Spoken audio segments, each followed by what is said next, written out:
बिस्मिल्लाहिर्रहमानिर्रहीम। आज का टॉपिक है क्लासिफिकेशन ऑफ कार्बोहाइड्रेट्स।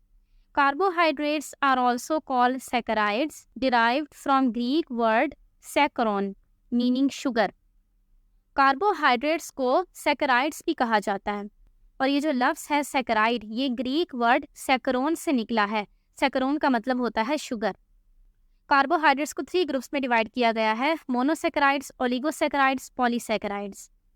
मोनोसैकराइड्स को हम मोनोमर्स भी कह सकते हैं। आपको पता है ना, मॉलिक्यूल्स 2 तरह के होते हैं, माइक्रो मॉलिक्यूल्स और मैक्रो मॉलिक्यूल्स। माइक्रो मॉलिक्यूल्स छोटे मॉलिक्यूल्स होते हैं और मैक्रो मॉलिक्यूल्स बड़े। मैक्रो मॉलिक्यूल्स माइक्रो मॉलिक्यूल्स से मिलकर बने होते हैं, इसलिए वो बड़े मॉलिक्यूल्स होते हैं। तो ये जो मोनोसैकराइड्स है ना, ये माइक्रो मॉलिक्यूल्स ही हैं। These are simple sugars. They are sweet in taste and are easily soluble in water and cannot be hydrolyzed into simpler sugars. Monosaccharides का टेस्ट स्वीट होता है, ये वाटर में सोल्यूबल होते हैं और इनको हम मज़ीद और छोटे मॉलिक्यूल्स में नहीं कन्वर्ट कर सकते क्योंकि ये तो खुद माइक्रो मॉलिक्यूल्स हैं। Chemically they are either polyhydroxy aldehydes और कीटोन्स, या तो ये पॉलीहाइड्रोक्सी एल्डिहाइड्स होंगे या फिर पॉलीहाइड्रोक्सी कीटोन्स होंगे।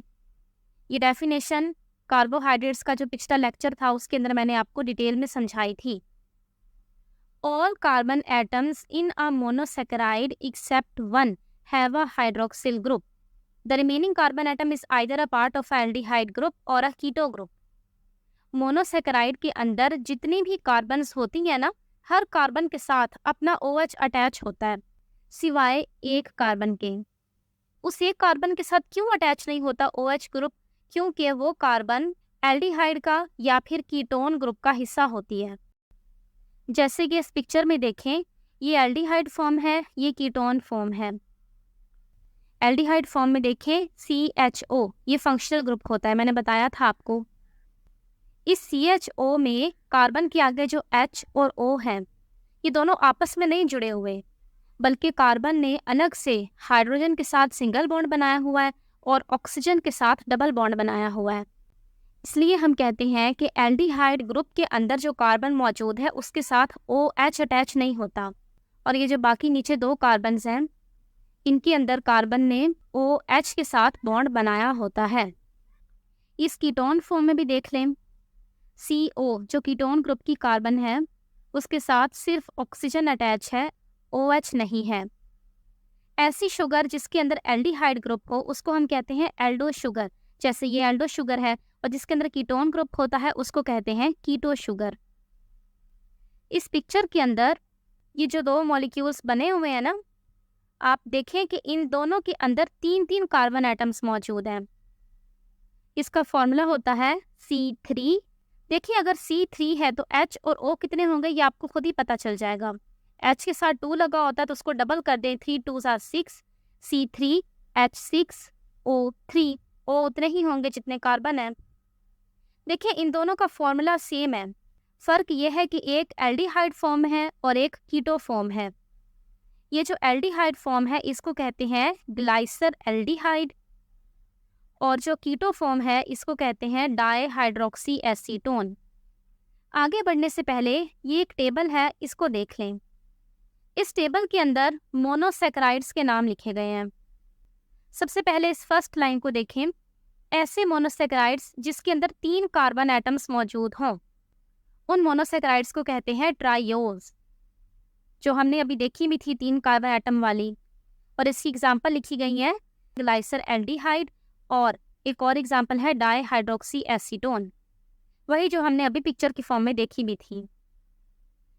जिस मोनोसैकराइड में 4 कार्बन एटम्स मौजूद हों उनको कहते हैं टेट्रोज। इसकी एग्जांपल है अरिथ्रोज या अरिथ्रोलोज। जिन मोनोसैकराइड्स में 5 कार्बन एटम्स होती हैं उनको कहते हैं पेंटोज। इनके फॉर्मूलाज को भी देखते जाएं। कार्बन 5 है तो H10 होंगे, O5 होगा, और इसकी एग्जांपल है राइबोज, राइबोलूज। अगर 6 कार्बन एटम्स हों तो उनको कहते हैं हेक्सोज। हेक्सोज की एग्जांपल है glucose, fructose, galactose, ETC। 7 carbon atoms वाले को कहते हैं हेप्टोज या फिर ग्लूकोहेप्टोज। आमतौर पे मोनोसैकराइड्स के अंदर 3 to 7 कार्बन एटम्स ही पाए जाते हैं।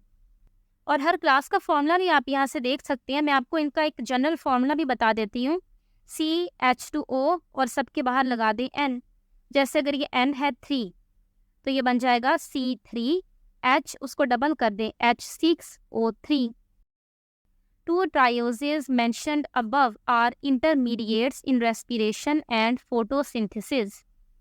जब रेस्पिरेशन प्रोसेस होता है और फोटोसिंथेसिस का प्रोसेस होता है तो उसमें बीच में ये ट्रायोज शुगर्स बनती हैं।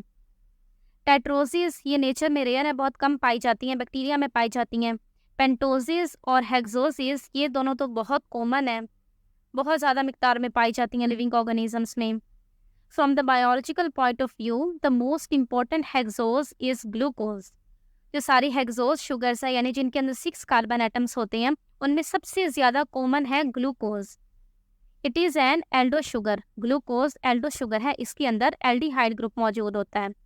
यहाँ पे ग्लूकोज का और राइबोज का स्ट्रक्चर बना हुआ है। इस स्ट्रक्चर को देख के आप अंदाज़ा लगा सकते हैं कि ये दोनों ही एल्डो शुगर हैं, इन दोनों के अंदर ही एल्डिहाइड ग्रुप मौजूद है। Most of the monosaccharides form a ring structures when in solution. ज़्यादातर मोनोसैकेराइड्स का जब हम सॉल्यूशन बनाते हैं तो सॉल्यूशन फॉर्म में वो रिंग स्ट्रक्चर्स बना लेती हैं। इस पिक्चर में देखें राइबोज शुगर, इसका रिंग स्ट्रक्चर मौजूद है। राइबोज शुगर में 5 कार्बन एटम्स होते हैं और जो इसकी रिंग बनती है उसके अंदर भी 5 कॉर्नर्स होते हैं और इसके रिंग स्ट्रक्चर को कहते हैं राइबोफ्यूरेनोज। और ग्लूकोज इसका रिंग स्ट्रक्चर बना हुआ है, इसके अंदर 6 कॉर्नर्स होते हैं और इसके रिंग स्ट्रक्चर को कहते हैं glucopyranose. In free state glucose is present in all fruits being abundant in grapes, figs and dates. Free state में यानी ग्लूकोज बाकी मॉलिक्यूल्स के साथ कंबाइन नहीं है, ये तकरीबन सारे फ्रूट्स में पाई जाती है, इसलिए तो सारे फ्रूट्स मीठे होते हैं। अब हमने अभी पढ़ा ना कि मोनोसैकेराइड्स स्वीट होते हैं टेस्ट में। ग्लूकोज अगर अकेली मौजूद है, मोनोसैकेराइड की फॉर्म में है, तभी वो मिठास देगी। हमारे ब्लड के अंदर 0.08% ग्लूकोज पाई जाती है। कंबाइंड स्टेट में ग्लूकोज डाइसैकेराइड्स और पॉलीसैकेराइड्स में पाई जाती है। वो क्या है वो हम आगे पढ़ते हैं अभी।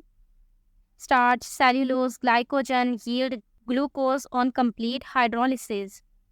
स्टार्च, सेल्यूलोज, ग्लाइकोजन ये भी हम आगे पढ़ेंगे। ये तीनों मैक्रोमोलिक्यूल्स हैं, ये बहुत सारे ग्लूकोज के मॉलिक्यूल से मिल के बनी होती हैं, इसलिए जब इनकी हाइड्रोलिसिस होती है, ये ब्रेक होती है, तो हमें बहुत सारे ग्लूकोज के मॉलिक्यूल्स मिल जाते हैं। Glucose is naturally produced in green plants which take carbon dioxide from the air and water from the soil to synthesise glucose. Plants अपना जो खाना बनाते हैं फोटोसिंथेसिस के जरिए वो ग्लूकोज होता है।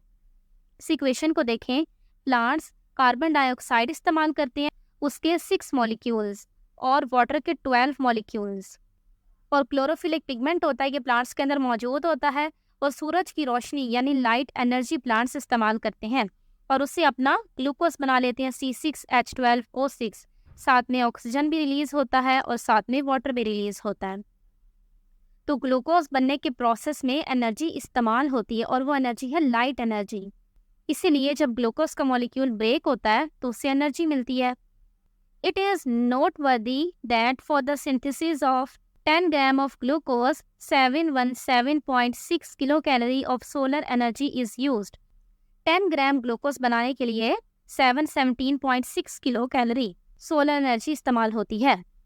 This energy is stored in a glucose molecules as chemical energy and becomes available in all organisms when it is oxidized in the body. यही energy solar energy glucose molecule में store हो जाती है chemical energy की form में, और फिर जब ग्लूकोज का मॉलिक्यूल ऑक्सीडाइज होता है, ब्रेक होता है, तो एनर्जी रिलीज हो जाती है और ऑर्गेनिजम्स उसको इस्तेमाल करते हैं। आगे है oligosaccharides. They are comparatively less sweet in taste and less soluble in water. इनकी मिठास भी थोड़ी सी कम होती है मोनोसैकेराइड्स के मुकाबले में, और ये वाटर में भी लेस सॉल्युबल होते हैं। देखिए, ओलिगोसैकेराइड्स के अंदर 2 to 10 मोनोसैकेराइड्स मौजूद होते हैं, यानी 2 या 2 से ज़्यादा 10 तक मोनोसैकेराइड्स आपस में मिल के जो स्ट्रक्चर बनाते हैं ना, उसको कहते हैं ओलिगोसैकेराइड्स। अगर तो सिर्फ 2 मोनोसैकेराइड्स आपस में अटैच हुए हैं तो इसको कहते हैं डाइसैकेराइड। डाई का मतलब होता है 2 और अगर 3 मोनोसेकेराइड्स अटैच हुए हैं तो उसको कहते हैं ट्राइसेकेराइड। और ओवरऑल 2 से लेके अगर 10 तक मौजूद हैं मोनोसेकेराइड्स तो हम उनको ओलिगोसेकेराइड्स कह देते हैं।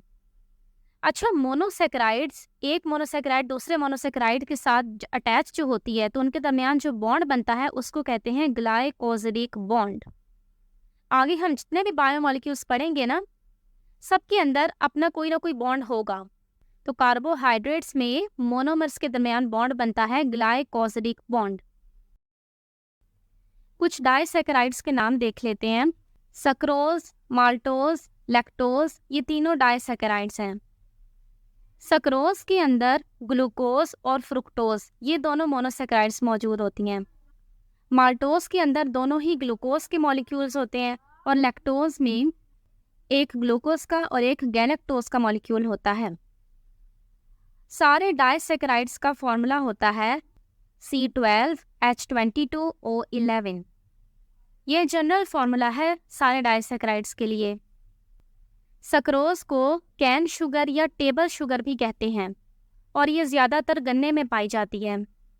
लैक्टोज को मिल्क शुगर भी कहते हैं क्योंकि ये मिल्क में पाई जाती है। आगे है polysaccharides. Polysaccharides are the most complex and the most abundant carbohydrates in nature. Polysaccharides complex होते हैं, ये बड़े मॉलिक्यूल्स होते हैं क्योंकि ये बहुत सारे मोनोमर्स यानी मोनोसेकेराइड से मिल के बने होते हैं। ये ब्रांच्ड होते हैं यानी इनमें से बहुत सारी ब्रांचेस भी निकल रही होती हैं और ये टेस्टलेस होते हैं, इनका कोई मीठा जायका नहीं होता। कई सारे मोनोसेकेराइड्स के दरमियान ग्लाइकोसिडिक बॉन्ड बनता है और उससे पॉलीसेकेराइड बन जाता है। पॉलीसेकेराइड्स क्योंकि बड़े मॉलिक्यूल्स हैं इसलिए इनका मॉलिक्यूलर वेट भी ज़्यादा होता है और ये वाटर में बहुत ही कम स्पेरिंगली सॉल्यूबल होते हैं। स्पेरिंगली मतलब कम। कुछ पॉलीसेकेराइड्स के नाम लिखे हुए हैं: starch, glycogen, cellulose, dextrins, agar, pectin and chitin. और आपकी किताब में 3 को डिस्कस किया गया है, स्टार्च, सेल्यूलोज और ग्लाइकोजन को। देख लेते हैं बारी बारी। Starch, it is found in fruits, grains, seeds and tubers. It is the main source of carbohydrates for animals. Plants के अंदर कार्बोहाइड्रेट्स जो स्टोर होते हैं वो स्टार्च की फॉर्म में होते हैं, इसलिए लिखा हुआ है कि फ्रूट्स के अंदर, ग्रेन्स के अंदर, सीड्स और ट्यूबर्स, इनके अंदर स्टार्च पाई जाती है। और ये एनिमल्स के लिए कार्बोहाइड्रेट्स का मेन सोर्स है क्योंकि हम प्लांट्स को खाते हैं। जब हम उनको खाते हैं तो हमें उनसे स्टार्च मिलती है। On hydrolysis, it yields glucose molecules. बहुत सारे ग्लूकोज के मॉलिक्यूल्स आपस में ग्लाइकोसिडिक बॉन्ड के जरिए जुड़ते हैं और उससे स्टार्च बनती है। इसलिए जब इसकी हाइड्रोलिसिस होगी, जब स्टार्च ब्रेक होती है तो हमें बहुत सारे ग्लूकोज के मॉलिक्यूल्स मिल जाते हैं। स्टार्चेस की 2 टाइप्स होती हैं, अमाइलोज और अमाइलोपेक्टिन। अमाइलोज स्टार्च के अंदर अनब्रांच्ड चेन्स होती हैं ग्लूकोज की, और अमाइलोपेक्टिन स्टार्च के अंदर ग्लूकोज की ब्रांच्ड चेन्स होती हैं। अमाइलोज हॉट वाटर में सॉल्यूबल होती हैं और अमाइलोपेक्टिन हॉट और कोल्ड दोनों में ही इनसॉल्यूबल होती हैं। स्टार्चेस जब आयोडीन के साथ रिएक्ट करती हैं तो ब्लू कलर देती हैं। Glycogen, it is also called animal starch. क्यों इसको एनिमल स्टार्च कहते हैं? क्योंकि एनिमल्स के अंदर कार्बोहाइड्रेट्स जो स्टोर होती हैं वो ग्लाइकोजन की फॉर्म में होती हैं। ग्लाइकोजन एनिमल के सारे सेल्स में पाई जाती है, लेकिन ज़्यादा क्वांटिटी में लीवर और मसल्स में पाई जाती है। ये वाटर में इनसॉल्यूबल होती है और आयोडीन के साथ रिएक्ट करके ये रेड कलर देती है। और इसका स्ट्रक्चर भी यही होता है कि इसके अंदर बहुत सारे ग्लूकोज के मॉलिक्यूल्स आपस में ग्लाइकोसिडिक बॉन्ड के जरिए जुड़े होते हैं। लेकिन स्टार्च के अंदर हमने पढ़ा है ना कि कुछ ब्रांच्ड स्ट्रक्चर्स होते हैं और कुछ अनब्रांच्ड होते हैं, इसके अंदर ऐसा कुछ नहीं है लिखा। लास्ट वन है cellulose. It is the most abundant carbohydrate in nature. दुनिया में सबसे ज़्यादा जो कार्बोहाइड्रेट पाया जाता है वो सेल्यूलोज है। कॉटन यानी कि जो कपास होती है वो प्योरली सेल्यूलोज पे ही मुश्तमिल होती है। It is the main constituent of cell walls of plants and is highly insoluble in water. Plant cell में जो सेल वॉल होती है वो सेल्यूलोज की बनी होती है और सेल्यूलोज वाटर में इनसॉल्यूबल होता है। On hydrolysis it also yields glucose molecules. क्यों? क्योंकि ये भी ग्लूकोज मॉलिक्यूल्स से ही बना होता है। बहुत सारी ग्लूकोज की लॉन्ग चेन्स आपस में जुड़ती हैं और उससे ये स्ट्रक्चर बन जाता है सेल्यूलोज का। It is not digested in the human digestive tract. हम सेल्यूलोज को डाइजेस्ट नहीं कर सकते। In the herbivores it is digested because of micro organisms, bacteria, yeast, protozoa in their digestive tract. लेकिन जो हर्बीवोर्स होते हैं, हर्बीवोर्स ऐसे एनिमल्स होते हैं जो प्लांट्स को खाते होते हैं, तो उनके अंदर अल्लाह ताला ने ये सिस्टम रखा है। उनके अंदर माइक्रो ऑर्गेनिजम्स होते हैं जैसे बैक्टीरिया वगैरह, वो एक इंजाइम सिक्रीट करते हैं सेल्यूलेज। वो इंजाइम सेल्यूलोज को डाइजेस्ट कर लेता है। Cellulose gives no colour with iodine. ये आयोडीन के साथ रिएक्ट करके कोई कलर नहीं देता। अस्सलामु अलैकुम।